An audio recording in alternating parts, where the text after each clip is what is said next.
Edika, Inabeka, Miaro, Endo, Miara, Ejumedia, Inabeye, Miaro, Endo, Miara, Obredibo, Inabebo, Miaro, Endo, Miara. Asemi besini fenwa miara.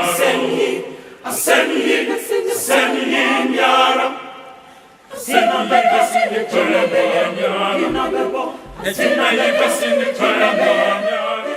Ghana for no more na akwaba ediba Nsem dwumedie so esan deba special edition entrepreneur 101 summit ya etaye no bosu bia wieye ya wori twato e wo kantanka TV so won Nsem dwumedie so na enedi eye very special edition na aboafo e boye ne na omaso asemu eye airport view hotel omo yesabde number 1 omo bibia efefe se no mo je akoko na omo dem mo siesie ne se ne bibia tie no so onya ho bi odon ba no manya je wonu begu asesa so na Ghana Indian Trade Advisory Chamber so ekutemu bi Ghana National Chamber of Commerce ogobi mpaboa Rima Lighting na kwe ana ad agency womuna dwumedi omaso asemo of course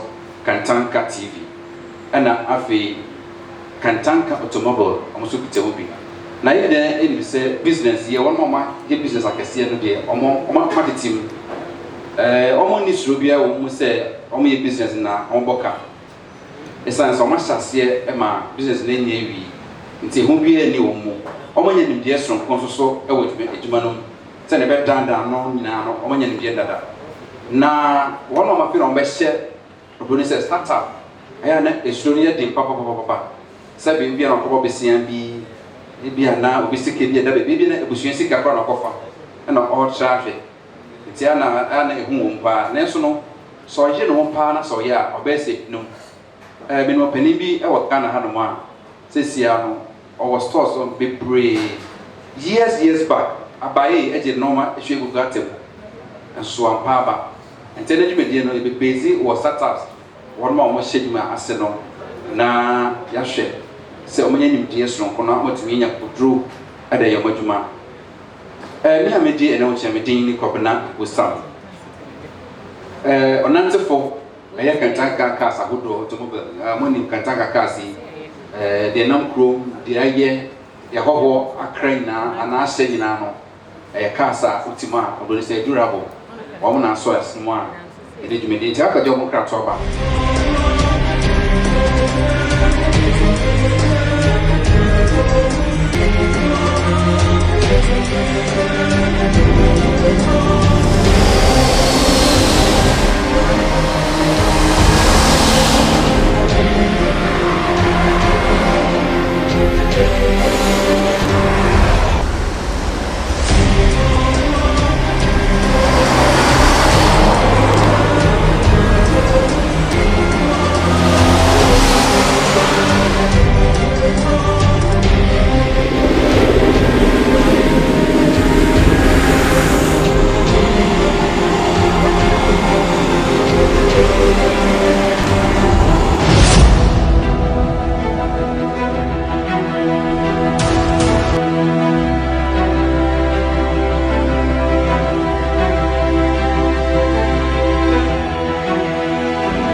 enti na yesia no mu yɛbɛto nsa de afrɛ mpanimfoɔ a wɔabɛde dwumadie ho abɛsɔ masene mu aboa na ɛtumi de bi na biakɔ so fɛɛfɛ nti sɛ yɛbɔ din a na afei wɔabɛka nsa wɔ ha no deɛ odi kan a ɛto nsa ɛfrɛ no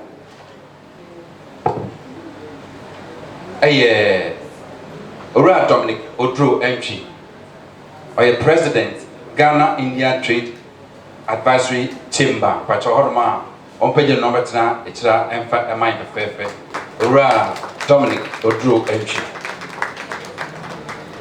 afei owura engineer Dr. Owusu Ansa ɔyɛ general manager Kantanka Media Limited ɔno nso ɛna wɔda Kantanka Media ano yɛwɔ Richard Eko Yawo oye efiwura ona ohosien ewo Airport View Hotel or head of sales and marketing Airport View Hotel Yawo Eko na Ekono yɛwɔ na ejokum tiamwa oye continue ewo data chichiwe no sign businessman ona na akwa kotrasimo ɛna fe yetonsa so de frɛ nana apiagie danka wo so de dikan nenso no esanse na so ɛhɔ no no omo enimdifo ene won mo maben wo adwuma no mti no otunisi anemu ade aba mesra mo se eno de mefa no rafum kakra ti wo fa nchame Madam Cynthia Mensah is a change management consultant and works with about 113 firms dotted across the globe. She currently trains CEOs on neo-linguistics, business and programs and professional communication. She is a special advisor to the presidency of the Ghana National Chamber of Commerce and Industry. She is into planning, monitoring, and evaluation. Madam Cynthia Mensah, ono ena obesi papa nana apiaje dan council the first obesi na nem. Na uhwe brofa kese a na mekura mede buru me ho ya ni nyina no ono ena ekuta no toaso a na den a sebe mo ba ha no mi ye wo fiura o se e ban na kwaba nti ebefre general manager ya na Kantanka Media na Ewura Owusu Ansa na o mai na akwaba e fa se mo sia na kwan Dr. Dase wa ho ni ti akwaba bi o no da ho mesre na mo poton kakra se na medin kan twere dada. Our guests of honor, distinguished guests, members of media, ladies and gentlemen, good morning. Welcome to the maiden edition of 101 Entrepreneur Summit. This is a summit with an objective of hosting entrepreneurs from all regions in the country in Accra to have one-on-one discussion with a seasoned business developer executive to work out strategies. This program is targeted at business owners and idea owners with the object of nurturing them through coaching and investor support to sustain job creation and human capacity development. It is good to see all of you here to mark this grand achievement. I would like to extend special appreciation to all coaches here today for honoring this invitation, and also a great opportunity for all participants who are here today. We, Kantanka Media Limited, envision this initiative to create more jobs for the youth of Ghana by encouraging entrepreneurs to keep their dreams alive. Kantanka Media Limited is a media station that is a free-to-air digital station under the leadership of the great Professor Emeritus Apostle Dr. Kojo Safo, my mentor, founder and leader of Christ's Affirmation of Ghana, and chairman of Kantanka Group of Company. The station is linked to GBC satellite platform, adding up on multi-TV digital platform, being an alternative to cable TV, making it easier for our colleagues in the rural environment and semi-rural to receive broadcast signal where cable is difficult to install.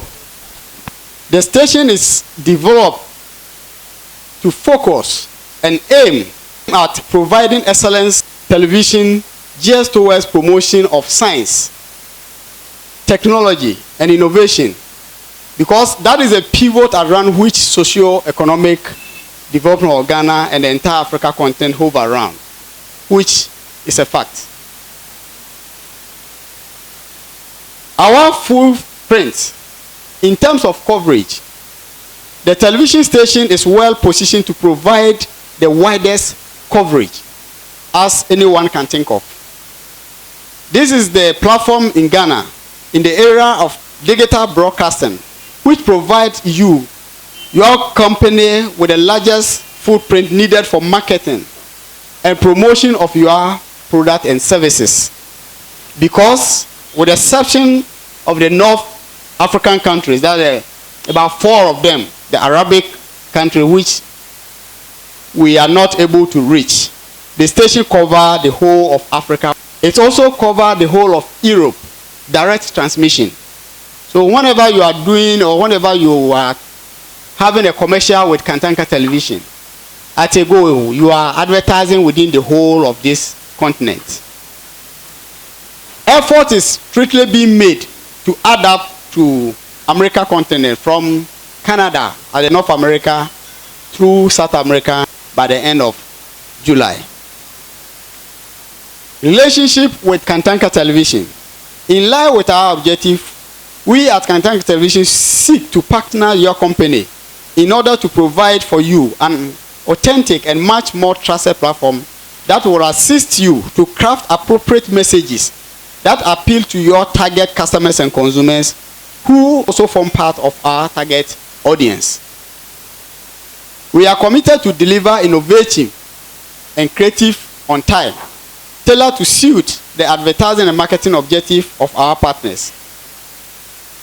The modern business and corporate advertising have moved from demand and supply perspective into more result-oriented and more transformational market through strong partnership and collaboration. That is what has called for this entrepreneurship partner today.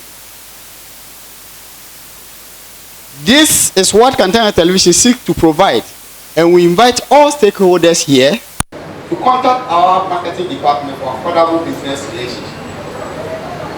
Entrepreneurs 101 or 101 Summit here has come to stay, and we hope to advance this initiative early with the partners, with all the stakeholders. We welcome you all to this maiden edition of this summit. Thank you very much. Yada Dr. Engineer Uso Ansansi, Obeka no protocol 70, aboa madam fo, aboa no pa yi. Asem de tin tin say Kantanka TV baby ase wode wodwede beto so ha. Obenya so mfa so bebre san say Ghana na bebrem ani approach nyina no Kantanka duru hono. Ye ma me Cynthia Mensa. Mpacho so hono ma ye fanse monhia no na asem bia wo ka kire ye nyina no ne ewiasema ehwe Kantanka TV nsam dwumedi so no onfa to yenim. Yempenifo a muti akonwam merima kentinka ene omoja omadadwo ho abetina akonwam amahe onyamishira mu bebre ena yenum a monso mama dwumedie yi enho aba mfaso nti a mo abaji nkonwa wa ha ne so nyame enhira mo na menhira kan na me de maye papa for Joseph emira me say ye taxi me say men veti all business service providers for Ghana ha ye mami 800 of them na sent to cross men vet na men train wo munnie na dwumadie bi wo ho a e kroma ye wo no bi a US state UNDP all these countries now na come say one first ke bi mrayen ne ntimi ye fasiesie ho no sa kofo ni bi e de sam waye ne baaye say SME say wo krom ha omo business consultants e bo mo no sabi omu ni sika yedi tua consultancy ka enti sa project no so we SME na wo business consultant ya na say we apply for sasika ni bi na o dey den o dey say wadwuma na ma and the business plan na we here say investment proposal na so the bank cause dibusia o na ye say omo aboa o na sa dwumadie yi ekoso ema ekowie na kire no mpenifo ano omo ekura project ni mu hu say ye consultancy ano omo submit proposals na enshada enimu ye nya no omo nyina o but na dodo na enimu ye enti samre ho na meme ba mu na nipa mienu bi om do omo nimi on the international scene into no omo contact me and no omo so omo sre me training na me vet wo mu nyina enti Ministry of Trade and Industry mami 800 ye from business service providers and I want mu a omo boa ye dwumedie no apunto enti me no omo efiti ase na bibia de yesi wo ya ade a ye bi me ahwe enti enye wumamu de no but se woni wumamu de a na de fa ye adwuma me ahwe aha enti me do omo fa sa kwan no so ema omo ye Chamber of Commerce ema registered members me do omo ye omo case study enti consultant be or registered to be with that training no me assign one SME or your oba registered with the Chamber of Commerce and Industry money by and all these women no omo you registered with what you registered general this is what is informal sector no eh dodo na yen shada emfa yen nwuma no enko aban woman for reasons I known to ourselves ebi yesuro bi sa me pese me hini me ndu level na aban beje me tax say we excuses bebre na ya na ntisa ya na se ubusemu yesi we musemu a unhu de atuemu emmomu no anka wo register with register general na just say we dwuma no wo de ahya aban sa say enye wonko na wo hwe so na mmom aban so muaw because the human wo ya no what the economic development of the country enti wo mo science ase no say me di medwuma koma aban me ko register general me srem bebre enne no mo nsesa mo adwene mo modin am register because mo ko register e ho no ya in one stop shop ye betu for bebre ye betu so say adwuma wo ye ko register with Chamber of Commerce omo was am boa for AGI for her for good for her just on make direct to all the associations any baby a ye be boa wafa enti sa won ka ho a na sa wote e ba ho na ye eche dija na wonim de ekoso efi se wodi hu ahye wo mu se aban beje o tax enti na wonye den won kwa aban epinum so nya ne senti epinum so na ye bia office adwumade na afansa wa hyase enti opeso o twan mani du pempen so bi answer kitwa na mpese me kire mu kire omo ne se busa oni a wo bua ne business no kasa wo beti ase se de ba ye obetimi a kire adwuma no se de ekọ na wetimi aiden aboa mi jina ha emma me wo me jina ho ma na Dr. Apiaje Dankawusu the first ye papa yi ye kase no oni ye SMEs e wo New York ya bibi di aboa just say US government abie kwa bi amaye so we SME one as a good deal on regulations this one who betimi di won nyoma eden akọkọ a ye nyu tax no akoton enti anu wo dwumadie and I know I say omuku so a omo ye wo US ya ntuoni and wo friend me say you go jana enti me jina ha me di nchia aso to efi na na Dr. Apiaje Dankawusu the first enu and I me dey friend o se dia mo ye o fo ko chi pa no mo abekura yes wo ye wo mu obeye e dia tawo chi enti how much you say making but to find a Ghanaian bread and you come They are trying, I said, you are to replicate it, but still, they are still where we are. But the other thing I say, you better see and what say, you're so posa. They are Casa Yajatum. You just see your mind, so near the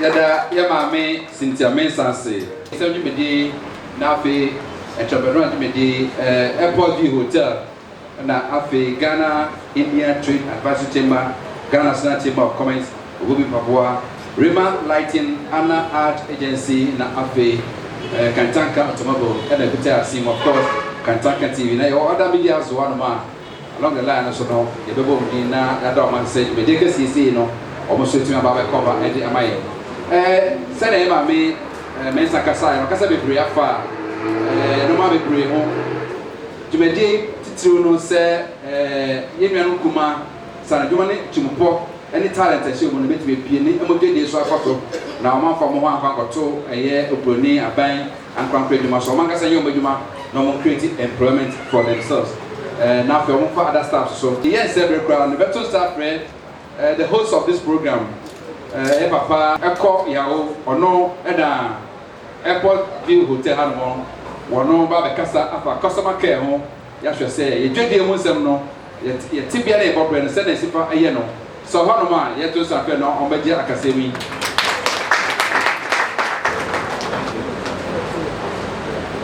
Good afternoon, and on behalf of management of Airport View Hotel, I want to welcome all of you.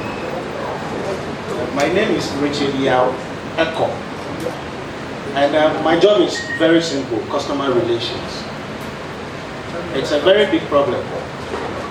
We are all dreaming of establishing a business, but what you don't realize is that even if you have 10,000 products in your warehouse and you don't have a customer, you don't have a business. It is the customer that will help your business rise or even cause it to fall. That is why we say the customer is king. That is why we say the customer is always right. I know that some of you don't believe that the customer is always right, but we can go into that.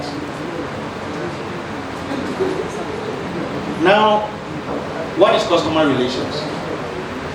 It is different from customer service.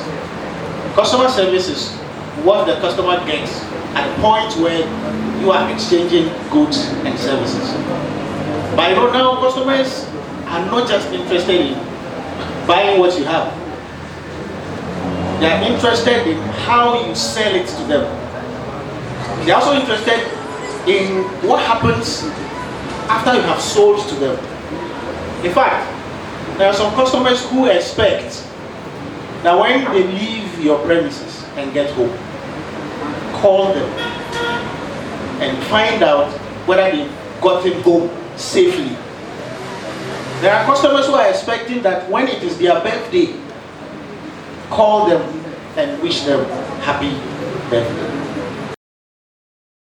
So if you want your business to succeed, you have to be able to go beyond just producing the goods and services to establishing a very good relationship between you and that person who is bringing the money to help your business grow. Let me give you a typical example. You know our traditional taxi drivers, right? Compare that to Uber. There's a big difference. You know, the taxi driver business has been here so many years before Uber came. But the taxi driver is that person who wakes up in the morning, drives his taxi around town, picks the first customer, drops him off. You don't know him. There's no relationship. The next day, you wake up, you are looking for another customer. So the taxi driver looks for new customers every day. Our taxi driver business is like a new business every day. But what did Uber do? Uber has a system. where all the customers are hooked onto that system. So the Uber driver parks his car here, he doesn't waste time, he doesn't waste fuel, and then there is a request that is coming. And because there is a system where Uber can communicate with its customers, the drivers and the riders, especially the drivers, are very, very, very receptive.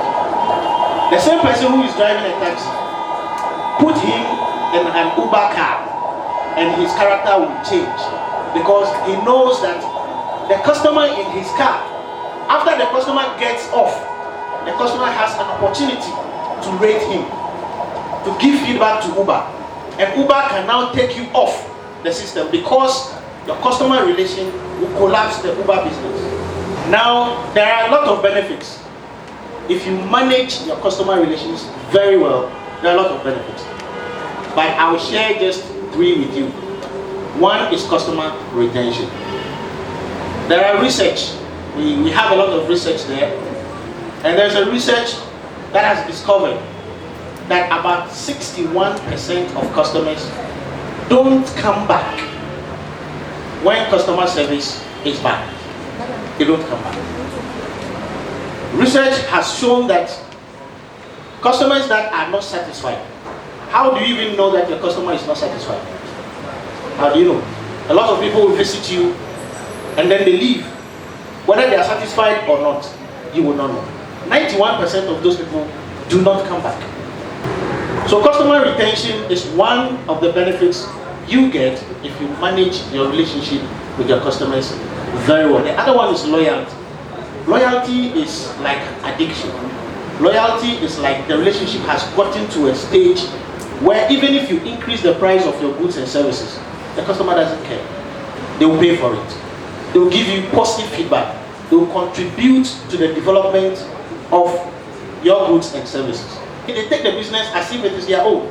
If they see anything wrong about the business, they will draw your attention. And let me share this with you. It's sad that we as Ghanaians, we start businesses, and this particular thing we are talking about is totally missing. So when foreign businesses come and they do the same business, they take away their customers. So customer service is one thing. I mean, it's not difficult to sell your product because what you are producing definitely solves somebody's problem. But how you are presenting it and how you are selling it is what will make customers come towards your business. If you shift your focus from selling to arguing, Nsem is your business and all of that, you will lose. Because a lot of relationships, husband and wife, when your husband shouts, sometimes he is wrong, but you keep quiet because your focus is not on winning that argument. Your focus is on sustaining the marriage. When you work under a boss, the boss can make mistakes, but you keep quiet because your focus is on maintaining your job, not winning an argument. The same way, if you establish a business and you want the business to succeed, shift your focus from winning arguments to how to transfer the money from the customer's pocket into your bank account. Thank you very much.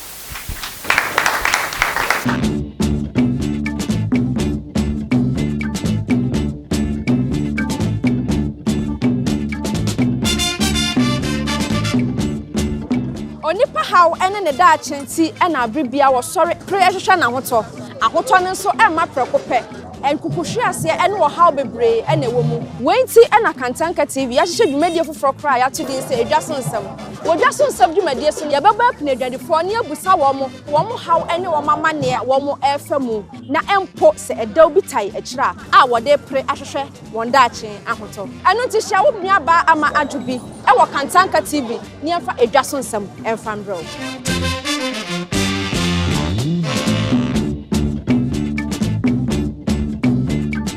So we now call upon Mr. Dominic Otro Entry President, Ghana India Trade Advisory Chamber. I'm from Ghana India Trade Advisory Chamber. For me, just a year ago.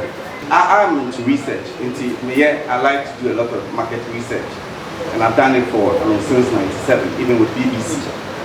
Now, me will say your chambers over Ghana, AGI, Chamber of Commerce, and all those things. It was beautiful. It was nice. But now I'm developing one that will be closer with the Indians. Until we started selling for India, you know, before that, I'm a rep for also Brazil. ECOWAS Chamber. Now, when you say Chamber of Commerce, AGI, all those people, they are a very big institution. Say, yeah, specific chambers, how between specific jobs. It's me, call India at the invitation. I mean, with one when the president was going there, including Nana PJ, Wamba, and almost everything that Name was, you know, in line with what President Okoye Okai. And if you check, the office of the president, that building is Indian and the demand Ghana as gratis. Now, the relationship between Ghana and India started during Kwame Nkrumah's time, between Gandhi and Kwame Nkrumah. In the first, we did not Flagstaff House or no. One man say across the road, there 5 minutes, Indian ambassador, one of the few, and it's the same thing. So they have a very close relationship. It's because of that motivated me to have this chamber, and we are doing very well. I believe in action. You know, in this world, everybody can talk, but when it comes to the doing, it's a different thing altogether.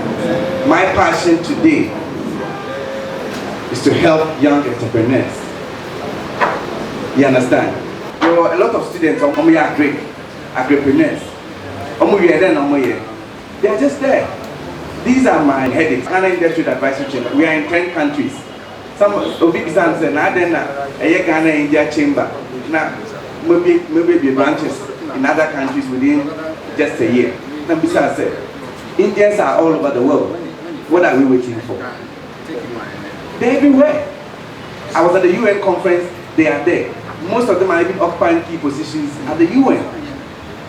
So I took advantage of that. Sometimes we need a change of our mind, a change of mentality. So I decided that I'm going to move Ghana India Trade Advisory Chamber from Ghana to Geneva, to Hawaii, to US, to Canada, to Morocco, to Zimbabwe, to Mauritius. All I want is that certain issues should be resolved. I don't wait for government. You don't wait for government. Anything that you can do in your power, that's all you're doing. First, do not follow anyone who is not going anywhere. As a young entrepreneur, do not follow anyone who is not going anywhere. You hear, think outside the box. My philosophy is that I'm not going to think outside the box. I want to know what is in the box. Because in the box consists of research, correction of mistakes. How do I come back? How do I start? You should get it. You understand? The third one is that a change is difficult, but it brings progress. What starts with the when you start something, initially you're going to perform but that's how it is. It's a change. But always remember, a change brings what? Progress. It's difficult, but it brings progress. Thank you very much for inviting me.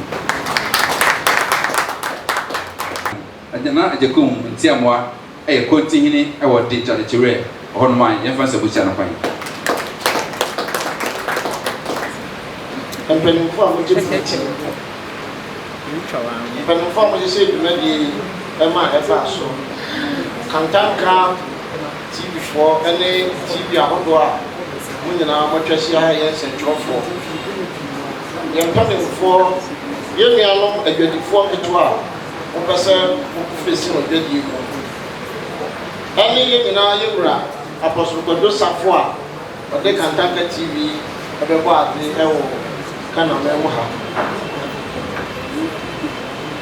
ɛyɛ mɛ ne di bebree sɛ yɛama me saa akɔnyɛ sɛ me ne mo ɛmɛka dwumadie no nsɛm kakra da mo nyinaa ase sɛ mobɛyɛ asom a wɔtie afutuo kakra a mewɔ ɛde ma yɛn a yɛhyia ha a yɛpɛ sɛ yɛyɛ mfutuo a na yɛdi dwa yɛdi kan ayɛ dwumadie yi bebree akasa ho ɛwɔ Kantanka TV so ama dwumadie a na sɛ aba a yɛbuyɛ no aso aba ɛma ɛnɛ yɛnya ho adanseɛ baako mmienu mmiɛnsa ebi mu koraa nso wɔ adanseɛ kɛseɛ a wɔn antumi ama kyerɛ sɛ dwumadie a Kantanka TV foɔ ɛde asi wɔn ani so sɛ wɔn ko amabunu a wɔn mpɛ sɛ wɔn tena ase de wɔn nsa hyɛ wɔn dɛm fam ɛtwɛn aban na wɔn ankasa kɔ wɔn ho so na wɔn yɛ biribi no Kantanka TV foɔ dwumadie ɛboa wɔn papaapa ɛno nti meka meka sɛ na yɛbɛbɔ yɛn nsɛm kɛseɛ ama Kantanka TV nsɛm program yɛbɛbɔ yɛn nsɛm ama wɔn sɛ wɔn yɛ adeɛ papaapa na nea yɛreka nyinaa ne sɛ ɛyɛ na adeɛ a ɛyɛ de papa biara no ansa na ɛbɛpie no ɛwɔ yɛ man mu no ɛɛden na maame panin a mintimi mmɔ ne din ne n'aba so bɔdeɛ egu ne kɔn ho ne ne mɛtiri so yɛ saa mu bi ha ɛnkwa ha no ne nkasayɛ mu bi baabi a ɔkaeɛ no ɛne ne kasayɛ a meba bɛka akyerɛ mu yi deɛ yɛ me ya ne sɛ yɛn papa a ɔte yɛ mu yi ɔnte kasa a mekan nanso mehu sɛ bi a ɛbɛha mo mu bebree sɛ nipa baako pɛ wɔ yɛ mu a ɔnte yɛ kasa yi na yɛnka nkɔ ne die mu sɛdeɛ ɔbɛte bi mesrɛ mo me nso ɛnha me ɛfiri sɛ menya akwanya wɔ ɔman yi mu a asɛm a na me ne yɛn panin baako a ɔte me nkyɛn yɛdi ho nkɔmmɔ a meka m'ani so ade hunu kyerɛ no a yɛ maame bɛkasa ɛno m'ani so ade hunu ne sɛ nka menya akwanya wɔ ɔman yi mu a kadeɛ memɛbɔ ho dawuro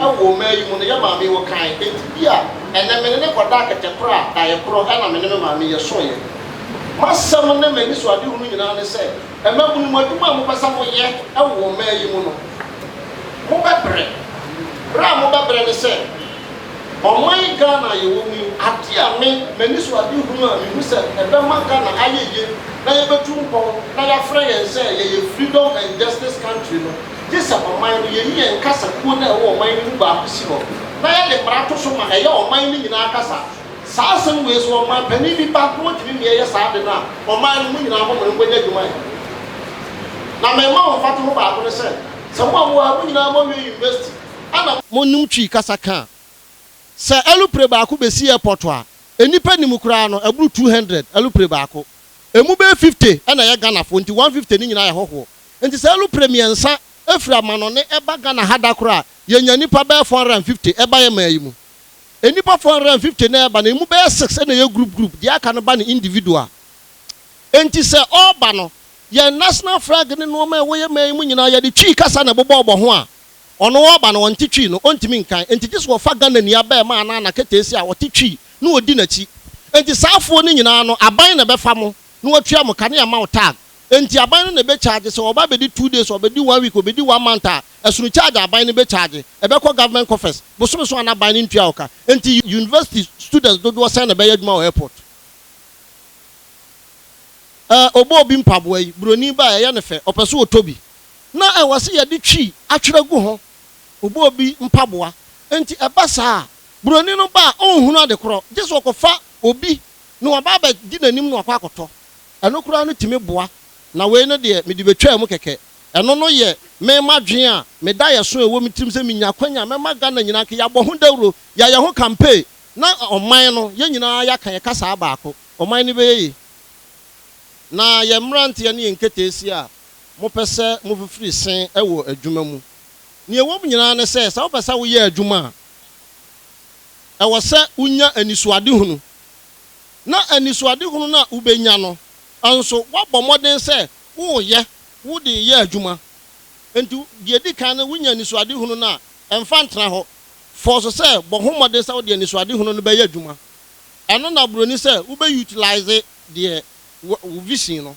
afei wo ba wi ata so enu no broni wa hanti na me dan na man nka me na you gather courage wo vision no wo ba wi ata so sei na maso da ya mahu se me pese me yam paboa me pese me kodwom koton na me pese me yesei enti eno na mahu enti mahu yi de enam a me pese me ton nso dise me konsu no na makonya nam ne bi enti wo da ya wo sore ye no na wo pa ba bi epoda na wo de wani a kire ho na je se wani so ade hunu no wo tutu anam akọ ho afei wo tutu anam akọduru hoi apuyi woro fa so se wanya kukuduru a wontimi nkopona no no akotu anam ne bi enti wo hia akukuduru na afei wo nya ahobrase ene kasade se wo ye obabunu na wo pese wo ye wan kasa wadwuma adwuma ye nketesi ane ye mrantie de ba kantanka fidie no so nyina ye ne wo man kasa da ye so nwuma me madwuma me ya enu nti mi tumufui aye broni ene de baaye eye meton musical instruments no ma ye kasa mu ni fidie kutami ni no ma ye de ya sore menka ne sa ena meton nti eno no ye nya ne ha eye obi ani so ade hunu ena wa ye na mafa bi na meton na kwan a me mefa so a meton na edimi bewie ne no eno de yaka ho asem wo kantanka TV so na enne ya mo aba ha no mu sei won so a wo ma TV no so da no won so ba bepe suahunu bi na won so de akwakoye wo de enti suahunu a me wo ma won na nyina ne se wo da ye so a wa so se ebi a wo pese wo ton pe no obi e ton bi ne wo mu ne se ade bi a wo pese wo ye bi ade wo behu bia no bomodin se wo di bibi abeka ho. You add more value to what you've seen, or the one abontin bia na was add some value to it. Na ma wo de na special. Na ade bia wo ye no so e wo se wo ma wani gi ne wo ye no ho. Enti ade na wo ye no se ye ketwa se ye kese wan kasa wo ye ade no di kan so bi hwe na ma wani nyi de wo ye no ho. Me stress sa dwumade ya kantanka for asesha wo mu ye enne wo wabai kasa mpanimfo abesia ha ka nyina no wo nso se wontimi mfamu mienu ana sa miensa mpo afamu baako na wo kwa afutuo no wo de akwakoye adwuma na yebesia biem no wanya ho adansedie meda mo nyina ase yada nana so ase ne ye young entrepreneur for ye no mo ye programs e wo kantanka TV wo nsem dwumedie so ebi ni mo ha no mo nte beto nsa frɛ baako mienu bi na ebisa no nsɛm baako mienu bi fi sɛ ɔbakɔɛ no ensakraye ene efutu a ɔbɛte efiri coaches no no ɛde na aba ɛwɔ n'adwuma no mu enti ebi ka ato nsa frɛ obobi mpaboa manager anas manager so wano ma wɔmra kakra na fe yembisa no sɛ efi sɛ ɔba kantanka TV wɔ nsɛm dwumedie so wɔ entrepreneur no deɛn sakrabe ɛna adwuma na yɛ akɔfo ma na etumpɔn anase egyina faako Eniaba mo akwaba. Acho me da mo asib bebe. Me din de nanama. Me represent Obobi Mpobwa company. Ye into manufacturing of leather slippers and sandals. E fibra me de me hu je Kantanka Entrepreneur Forum no mu no. Me be sua ne ma bebre e de ka me business no. First na me production no. Me started with Mpobwa na every month no na mitimi ye be 5 pairs. Banyame adom etume akonenim kakra mituminya beye 20 pairs a month and I think so increasing my visibility and first so na me hand to hand delivery banyame adom etumi affiliate me ho to courier service or moye me delivery ne mame in one way or the other no my way metumi create employment so you da impadrosa na otumi afa omo before so be nipa dro say na obakoye na otimi afa mo adwuma no first na me workers na mo ye 10 banyame ado me bakoye no menya 20 times 2 100% na say entrepreneur na oba so no abo bebre nyesa yo ye da se bebre ye mo se kese fama no kwetena ase ye da se bebre ye ko MJ food so no mo ambeda say mizindi Pastor Emmanuel Atta CEO of MJ Seafoods abede bra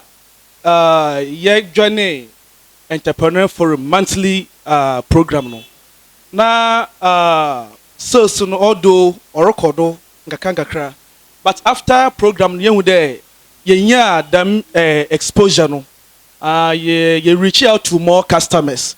And you tum see your bombers in there. You be expand your storage base. Be as in the Siena as no. Your bombers in there. You put na ya bemu. O send them pay you to you for there. Ebi na say your supply another your contract be. Nasa yankasa in person another MJ. Ankasa ni ntumi nye sikan ya. You betum ya partner. Obi na wabohen. Na enimiam ne ba na cheda wa ye na ye neze. Nti nkyekye na futu a wazema he no obohen. Interi be yen orders a ososene he no yenya partnership yetum ye ne nkrofo ebien bi kasa na wo so ye na asen na wo boa na yetum ye dame ye deliver them order no successfully na chede enimiam no so wa ye anya hina ye neze.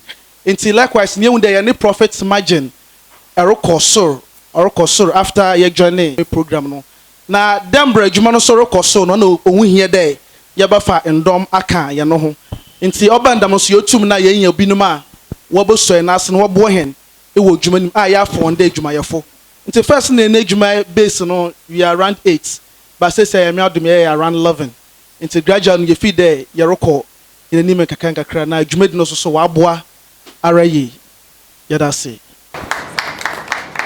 Samuel Petit Atadwe powder na ono so fa ne demra ono oye Togolese but Ghana ha na wata in business you can come over. Yeah, please, my name is Samuel Kweku Apeti. I produce Atadwe powder. You know, I've been seeing my brothers and sisters carrying Atadwe in their hair walking around the street, so I find a way to ground it in the powder form. So we can use it for porridge and biscuits. You know, you can add it for your pastries and all that. And I was doing the experiment for the biscuits, Atadwe biscuits. My number is 0557 042 115. And my company name is Kinshum L Ventures. Yes, Apeti, I think you came on our show the other time, I think last month or last 2 months or so. Yes, please. How far have you improved your product and the sales of your work and the number of your staffs and whatever? Now I'm supplying Masma 37, Masma East Legon, Masma Jolu, Masma Tema. So all the Masma in the Accra. And I am here to go to Melcom and Citidia and all that. So that is the place you can find the Atadwe powder. Yeah. But before you were invited to the show, were you going to this place or after the show before you get to in contact with this Maximind whatever? Yeah, after the show, before I get in contact with Massman and all the rest of the show. So the show has helped you yeah. Doing a good business, isn't it? Yeah. Yeah.